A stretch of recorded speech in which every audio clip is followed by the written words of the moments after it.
Hello friends, very good morning. कैसे हैं आप सब? तो स्टार्ट करते हैं आज का यह सेशन। इस सेशन में हम बात करेंगे यहाँ पे question paper of ASTE that is conducted by Nair on the date 20th November 2022। तो अर्लियर वीडियोस में, इसके पिछले वाले वीडियोस में हमने कुछ क्वेश्चंस को डिस्कस किया था। अब उसी सीक्वेंस को आगे बढ़ाते हुए हम क्वेश्चन नंबर 25 से इस वीडियो में डिस्कस करेंगे। तो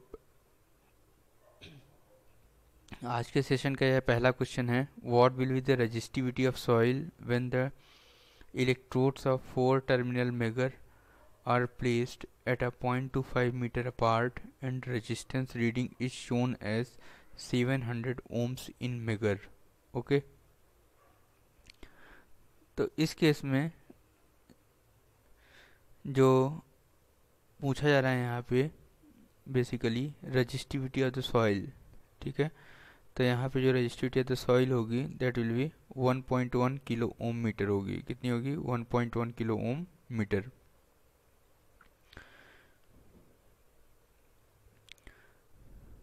नेक्स्ट क्वेश्चन है, where trains on a single line are worked on the automatic block system, which are the following requirements are to be ensured।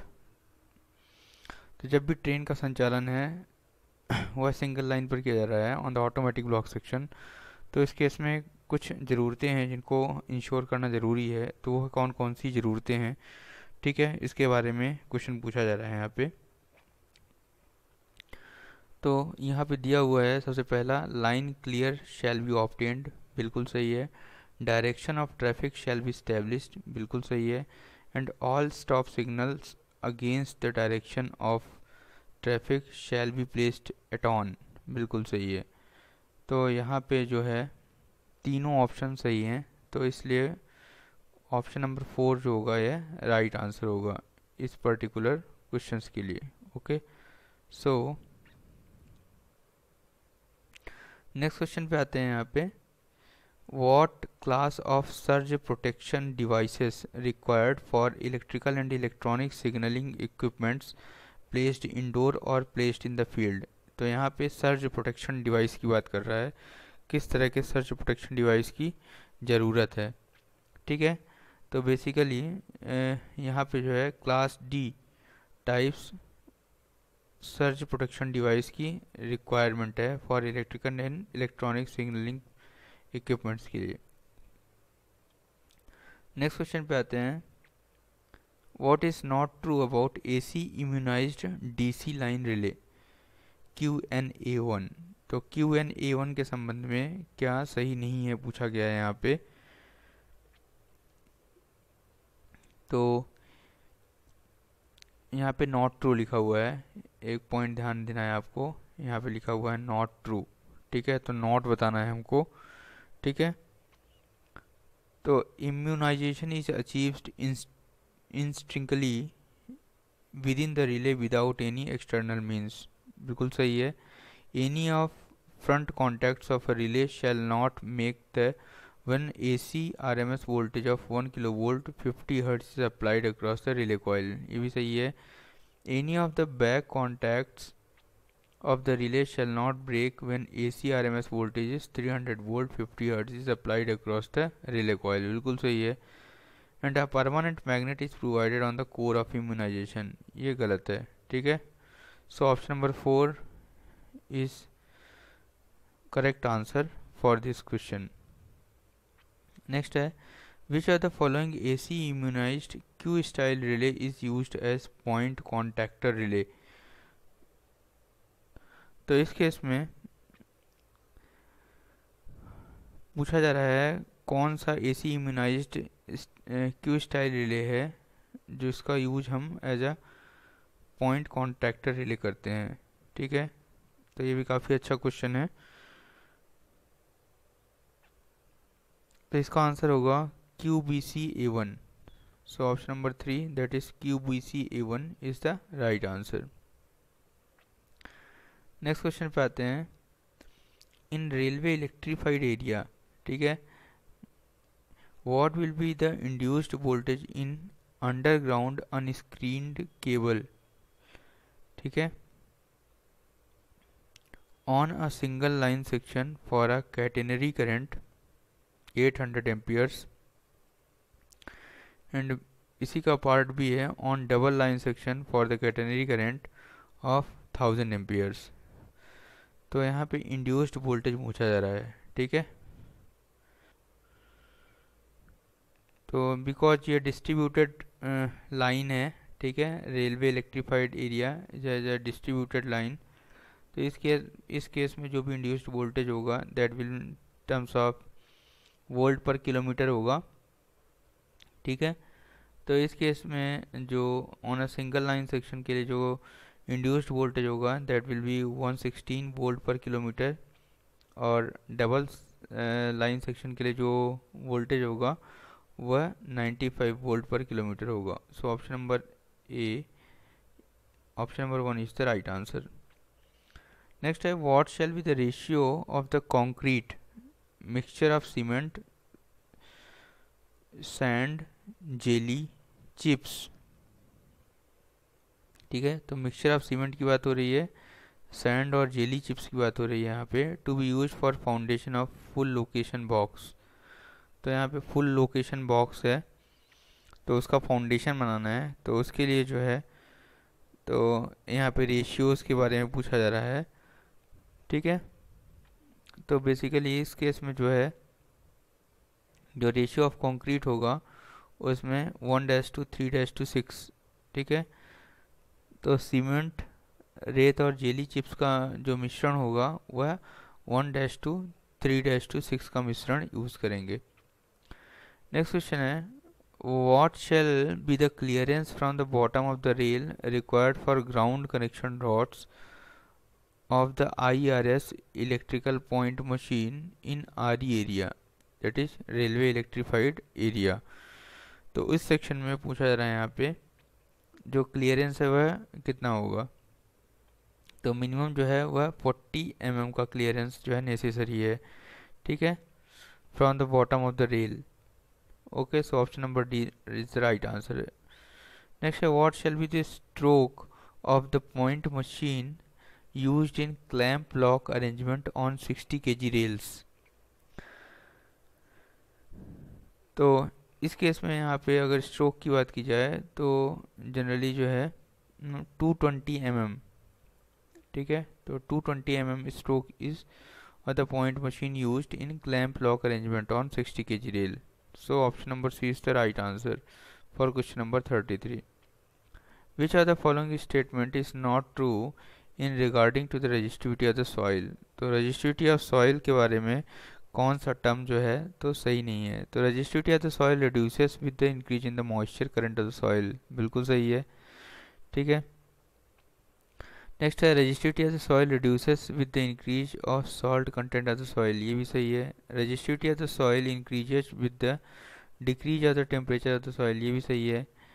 तो यहाँ पूछा जा रहा है कौन सा सही नहीं है। So resistivity of the soil varies with the change in the length of the earth electrode, तो ये गलत है, ठीक है। So option number 4 is the correct answer. Next है द पैरामीटर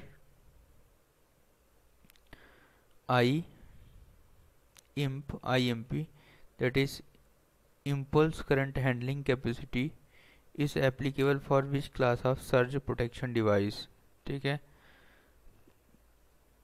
और क्वेश्चन नंबर 35 में पूछा जा रहा है यहाँ पे किस क्लास की डिवाइस के लिए जो है तो यह parameter I impulse current handling capacity applicable है। So it is for class B. So option number 1 is the right answer.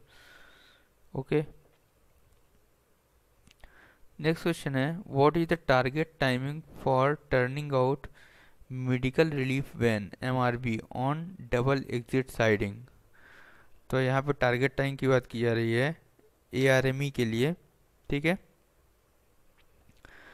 तो क्योंकि यहाँ डबल एग्जिट साइडिंग है तो डबल एग्जिट साइडिंग में जो टारगेट टाइम है बेसिकली वह 15 मिनट का है, ठीक है। So what is the target time for turning out medical relief van MRV on double exit siding. तो 15 मिनट का टाइम है, ठीक है, turn out time. Okay, next है क्वेश्चन नंबर 37 पे आएंगे। In intermediate block signalling the double line block instrument controls which part of the block section.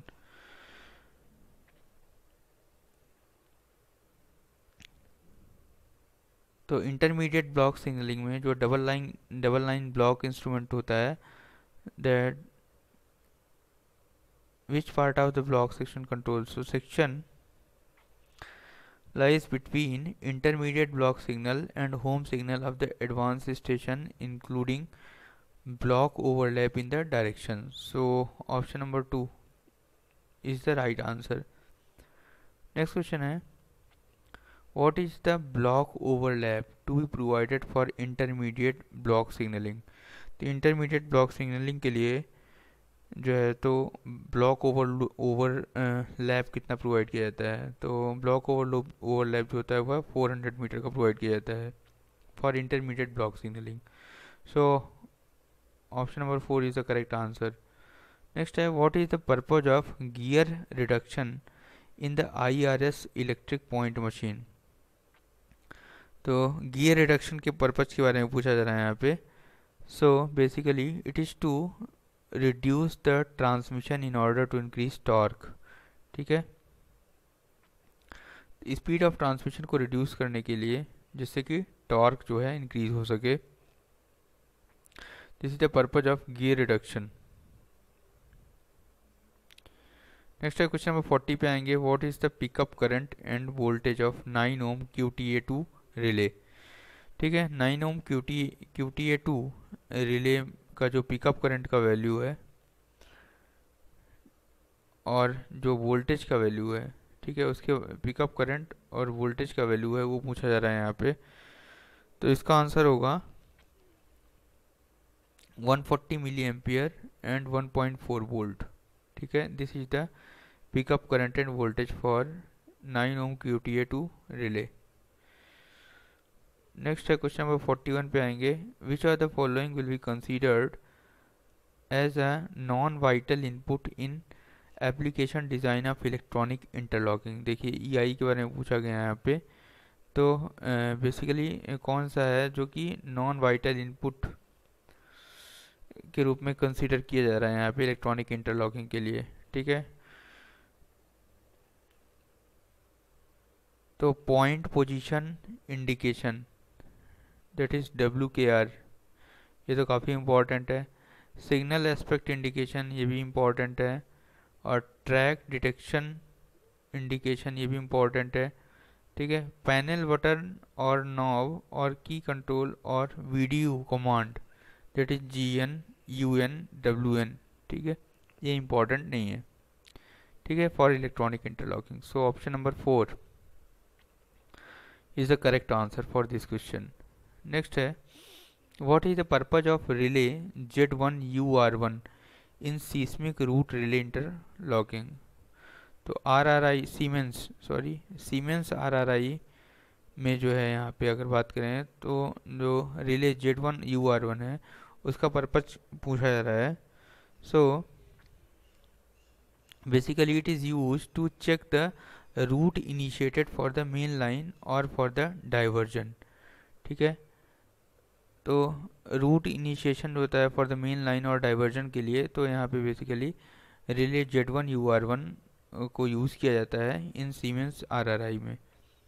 Next question पूछा जा रहा है यहाँ पे, what is nomenclature EWYNR in signal interlocking? तो EWYNR का मतलब क्या है यहाँ पे सिग्नल इंटरलॉकिंग के लिए पूछा जा रहा है यहाँ पे। तो basically it is nothing but a emergency route release button relay, ठीक है। So option number 2 is the right answer, that is emergency route release button relay, that is EWYNR। Next question है, what is the purpose of relay ZDUCR in signal interlocking? So Purpose of relay ZDUCR in signal interlocking is to check route permissibility for main और shunt signal. तो main और shunt signal के लिए जो है यहाँ पे रूट परमिसिबिलिटी को चेक करना इसका ZDUCR रिले का फंक्शन है। नेक्स्ट क्वेश्चन पे आते हैं, question number 45। Eight what stage of circuit progression interlocking and other safe conditions are verified and confirmed before changing the position of point or route or signal। ठीक है, तो कौन सा स्टेज पर जो है तो हमको ये चेक करना चाहिए। ठीक है, at what stage of circuit progression interlocking and other safe conditions are to be verified. ठीक है, तो it should be verified at a initial stage. ठीक है, तो इनिशिएशन स्टेज पर जो है तो इन सब चीज़ों को वेरीफाई कर लेना इम्पॉर्टेंट है।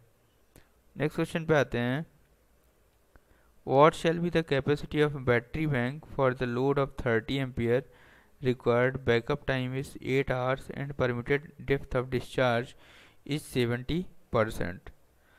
तो इस केस में capacity of battery is generally measured in ampere hour. तो इस केस में अगर यहाँ पे अगर बात करें तो जो बैटरी है that is the capacity of battery is 400 ampere hour. Okay,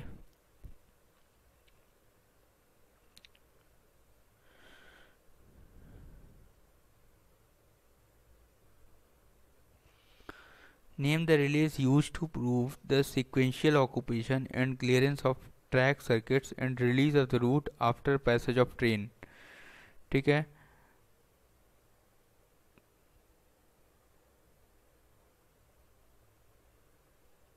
तो इसका आंसर हो जाएगा UYR relay. Okay, so UYR relay is use to prove the sequential operation and clearance of track circuits and release of the route after Passage of train. Next question है, which statement is not correct about high density bipolar of order 3 HDB3 line encoding used in PCM, that is pulse code modulation in time division multiplexing, PCM TDM। तो PCM TDM में जो है high density bipolar of order 3 का use किया जाता है यहाँ पे तो इनकोडिंग के लिए। तो इसके बारे में पूछा रहा है कौन सा करेक्ट नहीं है। Okay, so it does not have any DC components in the encoded signal, बिल्कुल सही है। It maintains total number of bits at a input and output. It does not increase or decrease the data rate, बिल्कुल सही है। It is suitable for high data rate transmission over long distances, बिल्कुल सही है। It does not have the built-in error detection capability, तो ये गलत है। Okay, so option number 4 is the correct answer for this question.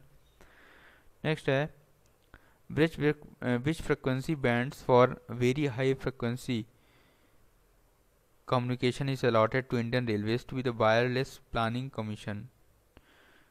ठीक है, तो बेसिकली जो very high frequency communication band है जो कि इंडियन रेलवेज को अलॉट किया गया है तो वह है 146.2 से 167.95 मेगाहर्ट्ज़ तक का फ्रिक्वेंसी बैंड जो है अलॉट किया गया है यहाँ पे। नेक्स्ट क्वेश्चन है, क्वेश्चन नंबर 50 पे आते हैं, what type of addressing is adopted in integrated passenger information system revision for display boards. ठीक है, तो यहाँ पे एड्रेसिंग की बात की जा रही है तो इन जनरल यहाँ पे जो है तो IP एड्रेसिंग को यूज़ किया गया है। ओके, नेक्स्ट क्वेश्चन पे आते हैं, क्वेश्चन नंबर 51 को देखेंगे, what is the permitted transmission loss per kilometre on 4x6 quad cable for BPAC SSDAC MSDAC application. तो यहाँ जो permitted transmission loss per kilometre है for this is 1.2 decibel. Okay, so option number 3 is the right answer for question number 51। Next है question number 52 पे आते हैं।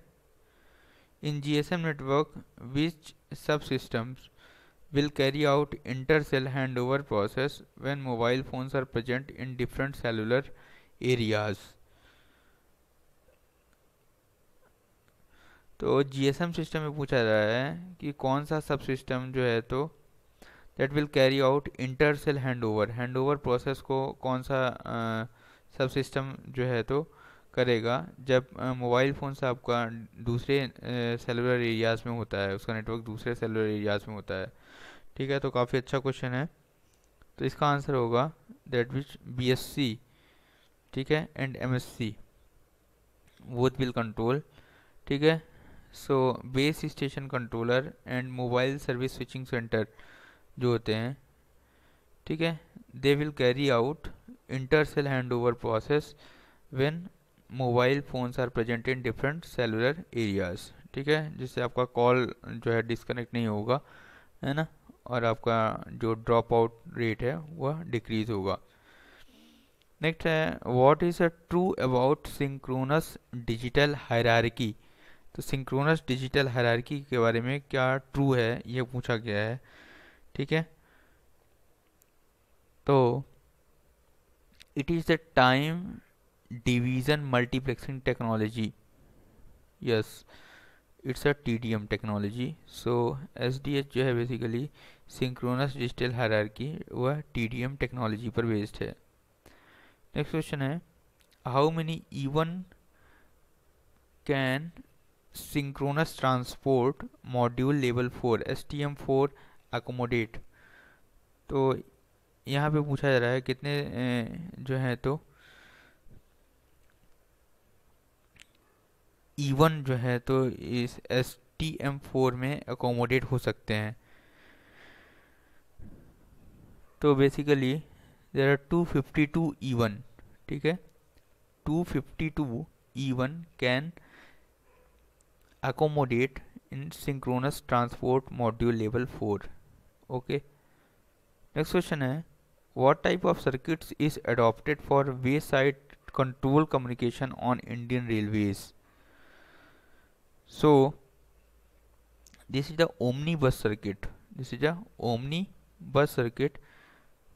is adopted for wayside control communication on Indian Railways। Next question पे आते हैं। पूछा जा रहा है यहाँ पे देखिए OSI मॉडल की बात की गई है, open system interconnection model for data communication which layer is responsible for moving data frames from one node to next node in a data network. Okay, node to node delivery जो है उसके लिए कौन सा लेयर रिस्पॉन्सिबल है, इसके बारे में पूछा जा रहा है यहाँ पे। तो बेसिकली डेटा लिंक लेयर जो होती है हमारी वह नोड टू नोड डिलीवरी के लिए रिस्पॉन्सिबल है। सो data link layer is the, ठीक है, इसके अलावा पैकेट डिलीवरी के लिए कौन सा है, नेटवर्क लेयर होता है। ठीक है, ओके, नेक्स्ट है what is not true about internet protocol multi protocol level switching IPMPLS। तो क्वेश्चन नंबर 56 के बारे में पूछा जा रहा है यहाँ पे, 57 सॉरी। तो यहाँ पे कौन सा ट्रू नहीं है अबाउट इंटरनेट प्रोटोकॉल IPMPLS के बारे में। सो IPMPLS is a routing technique in data networks that directs data from one node to the next node based on labels। बिल्कुल सही है। The labels are attached to the data packets for transport of data। बिल्कुल सही है।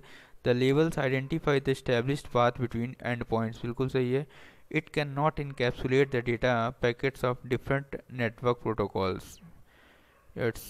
It can encapsulate।